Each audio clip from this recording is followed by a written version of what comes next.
শরীয়তপুর সদর পৌরসভা দক্ষিণ আটং এলাকাতে একটি চাঁদাবাজির অভিযোগ উঠেছিল বেশ কিছুদিন আগে। তবে স্থানীয়দের সঙ্গে আমরা কথা বলেছি, ওই যে পরিবারের বিরুদ্ধে চাঁদাবাজির অভিযোগ উঠেছে তাদের সঙ্গে আমরা কথা বলেছি এবং পালং থানার সূত্রে আমরা কথা বলেছি। তাদের কাছ থেকে আমরা যে জিনিসটি জানতে পেরেছি, এখানে জমি সংক্রান্ত মূলত জের ছিল, সেই জমি সংক্রান্ত বিরোধের জের ধরেই একটি চাঁদাবাজির অভিযোগ উঠেছিল।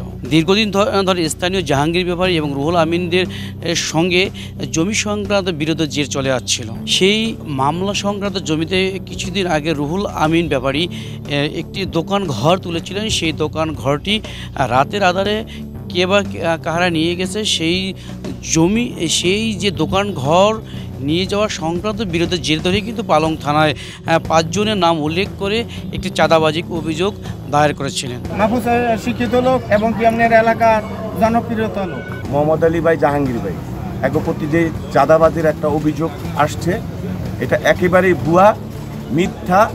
আমি এই আতঙ্কবাসীর পক্ষ হয়ে বলতে চাই, এটা নিন্দা জানাই। আসলে এই যে চাঁদাবাজি অভিযোগটা দিছিল বলে এটা পুরা মিথ্যা।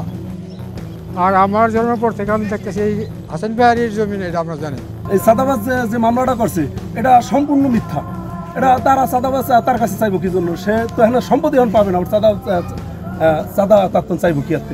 সে এখন যে গেরা গল্প সেটা বাঁচার জন্য কে লেগে আরো 3-4টা মামলা আছে এই সম্পদ নিয়ে। আমি দেখছি এই জায়গা হাসান বিহারি বাহক আছে, সেটা আমি দেখছি। একনল হ্যান্ড ওয়াশ 100% প্যারাবেন ফ্রি, তাই নিরাপদ হাতের জন্য আস্থা রাখুন একনলে। এবং এখন জাহাঙ্গীর বিহারি এরা খাইতে, সেটা আমি দেখছি।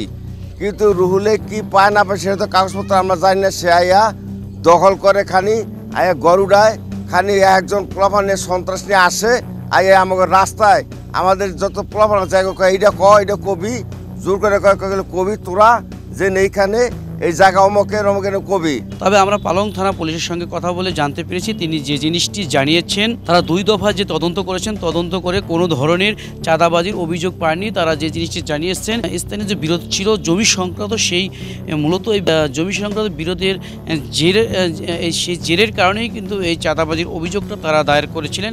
তারা যে তদন্ত করেছেন, তারা তদন্তে কোনো ধরনের চাঁদাবাজির অভিযোগ পাননি।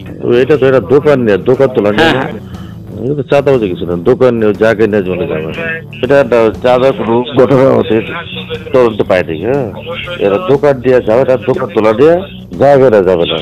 সম্ভবত ওনারা মনে কোর্টে স্বর্ণাপন্ন হচ্ছে জায়গার বিষয় নিয়ে। যাদের বিরুদ্ধে অভিযোগ উঠেছিল জাহাঙ্গীর ব্যাপারী, তার সঙ্গে আমরা কথা বলি। জাহাঙ্গীর ব্যাপারী যে জিনিসটি জানিয়েছেন, দীর্ঘদিন যাবৎ রুহুল আমিনের পরিবার তার পরিবারের কাছে সেই জমিটি বিক্রি করেছিল। বিক্রি করার পরেই সেই জমিতে রুহুল আমিন নাম সংশোধনের একটি মামলা করেছিলেন। সেই মামলার জের ধরেই মূলত এই কারণেই এই চাঁদাবাজির অভিযোগটা করেছেন বলে জানিয়েছেন জাহাঙ্গীর ব্যাপারী। যে আমার বিরুদ্ধে অভিযোগ করছে সে রুহুল আমিন, সেও আমার আত্মীয়, সে আমার বাবার চাচাতো ভাইয়ের ছেলে এবং সেও অংশীদার ছিল।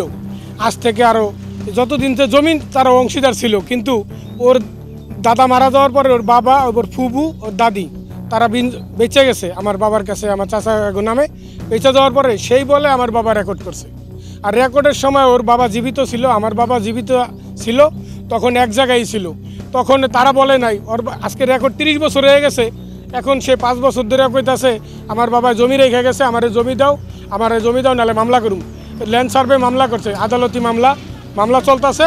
সেই মামলায় এখন ওর পক্ষে ভালো না, সেজন্য সে কিছু সন্ত্রাসী নিয়ে আইসা আমার এই জমি দখল করার চেষ্টা করছে এবং সে 4টা খুঁড়াও গাড়ছে। আন্দার রাইতে আবার সেই খুঁড়া তার নিজের লোক দিয়ে নিয়ে গেছে। নিয়ে যাইয়া সে আমার ভাই বেড়াদারের নামে, যারা আমার সাথে চলে, আমার প্রতিবেশী, তাদের নামে 20 লাখ টাকার একটা চাঁদার অভিযোগ করছে। এটা আপনারা তদন্ত করে দেখেন এটা সত্য কিনা মিথ্যা এবং ভিত্তিহীন। তবে আমরা এই বিষয়ে একাধিকবার রুহুল আমিন ব্যাপারীর সঙ্গে তার বক্তব্য নেওয়ার চেষ্টা করলে কিন্তু তার সঙ্গে আমরা কথা বলতে পারিনি। তিনি আমাদের সঙ্গে কথা বলেনি। তবে ফোন দেওয়ার পরে তিনি ব্যস্ত দেখে ফোনটা কেটে দিয়েছেন।